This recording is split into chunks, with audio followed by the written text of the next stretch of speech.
Okay, so we were in the middle of the Kosos, but I actually wanted to go back really quickly to just give an idea about haseivah, which is my favorite thing that I've seen written about haseivah is the Rav. I saw this quoted in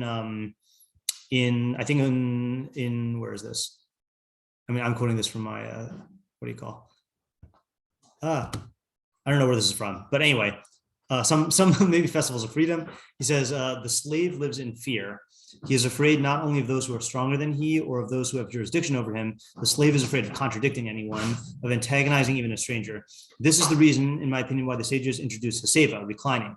Haseivah symbolizes the throwing off of the mental shackles depriving man of freedom of movement. Haseivah is the reverse of erect posture, which demonstrates obedience and submissiveness. Soldiers standing erect symbolize the readiness to obey. Haseivah is indicative of disobedience, of a courageous stand, of refusing to take orders, of rejecting the authority of man. Haseivah means defiance. This is why Chazal said that if one's teacher is present, the student is relieved, indeed enjoined from haseivah. So to me, that's a different spin on haseivah than usually, because I think we usually think of haseivah as like luxuriating, but he's bringing out the idea of haseivah as like as independence and defiance, which to me is more like harmonious with the halachos about who is and is not obligated in haseivah. Yeah. Yeah, exactly. Yeah. Right. If she's chashuvah, then she can do haseivah. Right. And the default is that she's submissive or subordinate. So if she was like, I don't know how he's defining chashuvah here, but if she wasn't like, if she was like self-supporting, she didn't rely on the. So it looks like he says here. He quotes Shabbos Yud Tes Yud. Let's look at that. Shabbos. Let's just open up a new one.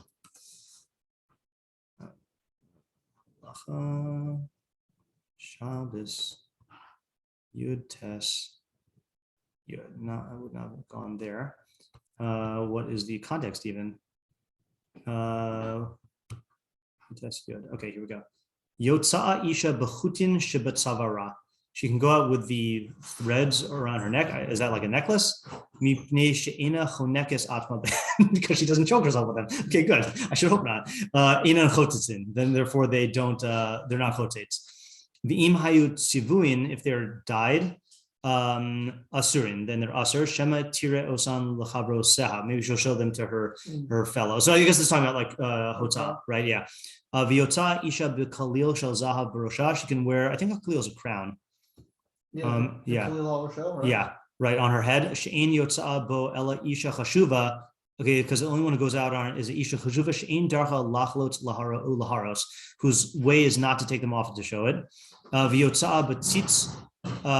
It's a headband. Uva l'chaim shel zahav. No, l'chaim I think is like a yeah, I think it's related to lechi, right? Like a, all right, let's see if this, I don't know whose English translation this is here. Diadem, okay, that's a crown. And a woman, it was a frontlet, tzitz. Oh, they call the tzitzis rosh frontlets. They call the English word for payos is frontlets, I think. What? Yeah, I think I've heard that, yeah. On her forehead with bangles of gold that hang from the frontlet. Okay, bangles. It's not like those like Liliana's veil. Hold on, Liliana's veil, chain veil, I think. Oh no, that's hanging down. Never mind. That's never mind. But I think hanging down over her like headband with the. I have that like image of like the thing that has like the eyes of like the nose thing, like, kind of like the masquerade kind of. Yeah, thing. Yeah, could be. I mean, that's why I associate it to that. You know, but just not with the. Yeah, right. Yeah. Okay. B'tzitzu v'chaim shel zahav b'zman shein tefurin b'savcha she'al rosha, when they are sewn into her head covering so that they don't fall. Kidei shelo tipol v'chein. Okay, so did this really help us? They said, oh, okay, so he's summarizing, he's not quoting. See, this is why you should always look up the Makbili, because like he often does quote, but this is a summary. I'll call you in a second. She b'mamad chevrasi b'chir v'darcha b'kach. In a social standing, she's chashuva, and like she's prominent, and her way is like that. Yeah. This was, see, I was clarifying it a lot. Was that what's the type of woman who doesn't, because Isha chashuva, so she wouldn't bother showing off. is an actually rich person who's like has a history of wealth, so is confident in their wealth. Right. You don't need to like show it to people. It's like middle class or poor people become rich. Right. They feel the need to show off their wealth. If she's like Machshavah, she knows she's rich. She doesn't need to show it. Yeah, that is interesting. By the way, this question I think does pertain to the one I asked yesterday. I wondered out loud, when did they institute arbakosos and haseivah? So I asked people online, and I got a bunch of theories as to when they instituted arbakosos, but no one yet has said anything for when they instituted haseivah. But my guess is that there are halachic nafkaminas for what the norm was back then, because I know that there's like there's shitos who hold. The Rambam holds that women don't need haseivah now, and I think, and the reason, did he say? No, he didn't say why. Right, the people who say isha indar, that's not the derech of women to recline. So I feel like that is a statement about like what is the norm. Wait, the Rambam says that? No, the Rambam doesn't say that. I think other Rishonim say that. No, I think the Rambam says that. Rashbam on Psachim, yeah, Yosef. Also, you're saying now, you mean there now, or we're talking about our now? There now. Okay. I think there now might indicate what the way that they set up the takana based on those norms might have a bearing on our now. Yeah, okay, we're thinking because it's maybe the Rishonik now could be that then. Yeah, right. Yeah. Okay. But I don't think he was denying No, right. And the cheshuvah would definitely go based on the the present cheshuvahs, I think, not based on who was cheshuv back then. Yeah. I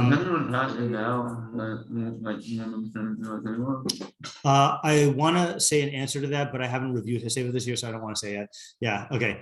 All right. So then that was one point I wanted to go back to. Another point I wanted to go back to was something that came up in. I was going over the Mah Nishtanah, and do you know? Don't say it, but do you know Rebbe's theory about Mah Nishtanah from the Inyan Seder tapes? Okay, all right. So let's just really quickly review the Mah Nishtanah, at least the Ashkenazic Mah Nishtanah, not the Rambam's. Can I not make this bigger? No, okay, fine. So he says. Marshal Zamikolos, Shibcholos on Ochlim Chametz Matzah, Halalaza Kulo Matzah, Shibcholos on Ochlim Shar Yirakos, Halalaza Maror, Shibcholos in Anu Matbilim Afilapam Achas, Halalaza Shtei Pa'amim. We only dip once, tonight twice. Sorry, we don't even dip once. Yeah, tonight twice. Shibcholos Anu Ochlim Ben Yoshvin and Ben Mesubin, Halalaza Kulan Mesubin. So the question is like, what are these Mah Nishtanahs? Also, these are clearly not the Mah Nishtanahs that the kid is naturally asking, because we haven't done most of these things. Yeah, we did the dipping, but we didn't do the state dipping. We did the one dipping, but then also the question is, there are a couple important things missing from here, seemingly. Matzah. Oh, sorry. Matzah's there. Pesach. So Pesach is missing on ours, but yeah. So the arbakosos, right? And then there's one more, at least arguably, that's missing. Maror's there. Sipur is also missing. Okay, Sipur is also missing. Okay, and then I guess three things. Right, and then Hala. Oh, okay. Okay, right? Yeah, Hala's a big one. Okay, so Rebbe's answer is, and this is Rebbe's theory for the entire. You got to listen to the United Seder tapes. I mean, that's like basic listening, where he basically gives a halachic definition of everything in the Seder. And there's like, sure, yeah, I will try to remember to do that. So the big question on the Haggadah is like pretty much everything up until Mitchila Ovdei Avodah Zarah Hayu Avoseno is not telling the story. It just like feels like a hodgepodge mix of things, and especially like Bnei Brak and all this other stuff. So Rebbe's theory is that since the Haggadah was intended to be like an aid to, not a Hebrew word aid, but like an English word aid, to like doing the mitzvos, he calls the first part of the Haggadah a shulchan aruch, like a kitzur shulchan aruch of halacha. So he holds that each of the things is going over a halachic. It's like conveying a halacha of the Laila, and I'm not going to spoil it, but Mah Nishtanah, he holds, is outlining what the mitzvos halayla are. Okay, kind of like, and this is my addition, kind of like the Koseris in the Mishnah Torah has a list of the mitzvos. So this is a list of the mitzvos. So two of these are easy. which is I lost it. Matzah, mar. Yeah, matzah is the first one, mar is the second one, and then Pesach will be the other one. But then the dipping is so that's a reference to the karpas and also the charoses, I guess, if you hold by the Rambam. So that's sipur al yedei dibur. That is telling the story of Yetzias Mitzrayim through speech, because the whole reason why we do the karpas is to get the kid to ask, which is v'haggadah lebincha. And then the haseivah is sipur al yedei ma'aseh, is demonstration of, is telling the story through the demonstration. So really, sipur and halal are included under the question about the dipping, because that's all a part of the mitzvah sipur d'oraisa. And then the arba kosos is included under the haseivah, because that's a demonstration. So I don't remember if he said that point, but I was just, when I was going over it with one of my tutoring students yesterday, then they were asking why it doesn't mention arba kosos and stuff. And I think that's a good answer. So yeah. Okay. Now onward in the halachos. So we were in the middle of the kosos. Kol kos v'kos me arba kosos ha'elu. Each and every one of these kosos. Actually, I'm going to use the makbili. Tzarech limbs. Yeah, we didn't. No, sorry. Yeah, we're at test, I think. Yeah, we didn't do test. Arba kosos ha'elu. Tzarech limbs osan. You need to mix them. Kedei shetiye shasia areva, so that it is a pleasant drinking. Okay. So again, the way that the wine worked was that it was undiluted and. Not anywhere else. I think he says it by Kiddush. I don't. Let's just. Oh, sorry. I don't know if he. Oh, does he say it by kosher bracha? It could be, because I know that the Gemara there has a big machloket about. When make a bracha on it. Yeah. Well, no, also when you officially started Birkat Hamazon. There's like a bunch of Muslim choices. Is one of the. Lim zog. Hold on. Just said it in the pshuta. Oh, that's just quoting the Gemara. So he doesn't say it. I don't think he says it here. Oh. I don't know, but and then you said in the kosher bracha in Hilchos Mazon. When is it? That's going to be Gimel? No, that is what you make a motzi on. Beis, Seder Hilchos Mazon, Kos. I don't. I got some busha here. I don't really know my my way around the Hilchos Mazon prokim as much. No, that's okay. Yeah, I don't know. I have to look for it. Okay, so then, yeah, so hakol lefi hayayin ulefi das hashoseh. So all according to the wine and the das hashoseh. So this is actually a practical halacha, because even though we don't do mezigas hakos, it does have to be a tasty wine. So I do know people who will like choke down like nasty wine, for the arbakosos, and like you're probably yotze, but it's not l'chachila. Like you should have like good tasting wine. The trick to me is to find wine like when I drink wine, I like savor it, but you are chugging it, and so you have to have good chugging wine, which means that smoothness is going to be the key, I think. Yeah. You know what that compares to say my personal preferences versus I guess a quote unquote objective system? Well, this is subjective preferences, right? Right. So it should be your subjective. So it's like even grape juice, which I prefer, but I think most people. So I'm going to have to verify this. I believe in one of the 3 Rav books, it says something about the Rav holding about grape juice for that reason, but I have to check it and make sure that that's actually what he says. Yeah. Below Yifchos me arba'atam revius yain chai. You should not have less than a revius of raw wine from the four of them. So what is that? Revius yain chai. Kadesh kol kos tachil revius yain tahor. There should be in each cup a revius of yain tahor, which is 75 cubic centimeters, which I don't know how much that is. I don't really know my centimeters. Sha'alav yahol hosif mayim, which you can add to ad pi shalosh mikamos yain, up until 1/3 of the quantity of the wine. So I also tried asking. I haven't gotten answers yet. I said, I don't know anything about winemaking for modern wines, and I've tried learning these sugyas before and talking about that, and it's confusing. Does anyone have data on how much of our wine is diluted? And like, if you Google stuff, you just get like not helpful stuff. Like, for example, how much What? Is it diluted or just like a different process? So that's what I don't even know. So for example, It sounds to me like a different process. yeah. Oh wait, where is this? No, that's not the thing. Oh wait, this is the thing. How much percentage of your wine is water? Approximately 85%. But I have no idea what that means. That could just mean like it could be even talking about what we call yayin chai. That's what So I just have no idea how to make sense of whatever the data there is. So I'm sure someone's written an academic paper on like modern winemaking versus Chazal's winemaking and like that kind of thing. Yeah. I'm gonna ask the same question again. The Rambam saying the halacha about